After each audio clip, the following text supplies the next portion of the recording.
ఈరోజు మన encounter news నేను మీ కే విజయ భాస్కర్.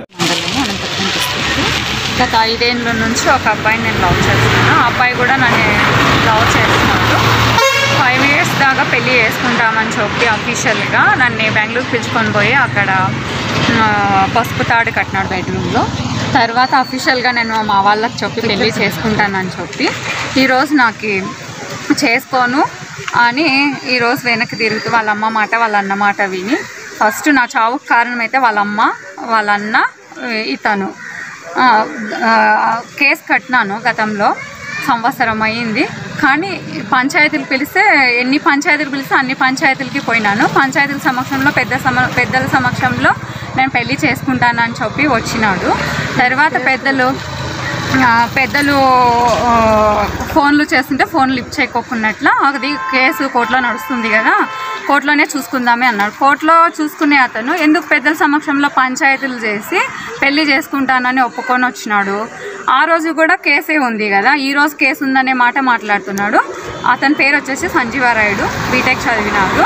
ఇప్పుడు ఆ అబ్బాయి అన్ని విధాలుగా నన్ను వాడుకొని ఫిజికల్గా మనీ పరంగా అన్ని విధాలుగా నన్ను వాడుకొని ఈరోజు నన్ను పెళ్ళి చేసుకునేకి వద్దు, నువ్వు మా క్యాస్ట్ కాదు, ఏజ్లో పెళ్ళైనా అది ఇది అనుకుంటా వాళ్ళ ఇంట్లో వాళ్ళు చెప్పినట్లు వినుకుంటా వాళ్ళ క్యాస్ట్లో అమ్మాయిని పెళ్ళి చేసుకోవాలనుకున్నారు. నేను వాళ్ళకు కూడా చెప్పొచ్చినాను. అసలు కోర్టులో కేసు నడుస్తుంది, మీరు ఎట్లా ఇస్తారు మీ అమ్మాయిని, ఇచ్చినారంటే మీ మీద కేసు పెడతానని చెప్పడం జరిగింది. మళ్ళీ వాళ్ళు ఇప్పుడు ఏమనుకుంటున్నారో నాకైతే తెలీదు. ఆ అబ్బాయి అయితే 1 నెల కింద అయితే మోసుకొని పోయినాడు పెళ్ళి చేసుకుంటానని పెద్దల సమక్షంలో. ఈరోజు ఇంటికి వెళ్తే నన్ను కొట్టి వాళ్ళ అమ్మ వాళ్ళంతా గేర్లో వాళ్ళంతా నన్ను కొట్టి పంపించినారు. ఇప్పుడు నేను పోలీస్ స్టేషన్ దగ్గరకు వచ్చినాను, ఎస్ఐ సార్ దగ్గర మాట్లాడదామని వచ్చినాను. ఇప్పుడైతే ఆ అబ్బాయి అయితే నన్ను పెళ్ళే చేసుకోవాల్సిందేది. ఆ అబ్బాయి పెద్దల సమక్షంలో ఒప్పుకొని వచ్చినాడు కాబట్టి ఇప్పుడు నన్ను పెళ్ళే చేసుకోవాల్సిందేది. నాకు న్యాయం జరగాలని నేను పోలీస్ స్టేషన్కి వచ్చినాను. కొనుకొండ గ్రామానికి మేము వచ్చాము. అనిత అనే మహిళా సమస్య జరిగింది కాబట్టి ఆమెను గత 5 ఏళ్ళుగా సంజీవ్ రాయుడు అనే ఒక అబ్బాయి ప్రేమించి శారీరకంగా మానసికంగా అన్ని విధాలుగా వాడుకొని ఈరోజు పెళ్లి విషయం వచ్చేసరికి నాకు వద్దు అంటూ ఆ అమ్మాయిని చిత్రహింసలకు గురి చేస్తున్నాడు.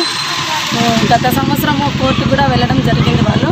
అయితే పోయిన నెల డిసెంబర్ నెల వచ్చి సంజీవ్ రాయుడు పెద్ద మనుషుల సమక్షంలో కూర్చొని కేసు వద్దు, కోర్టులు వద్దు, నేనైతే పెళ్లి చేసుకుంటాను అమ్మాయిని అని చెప్పాడు.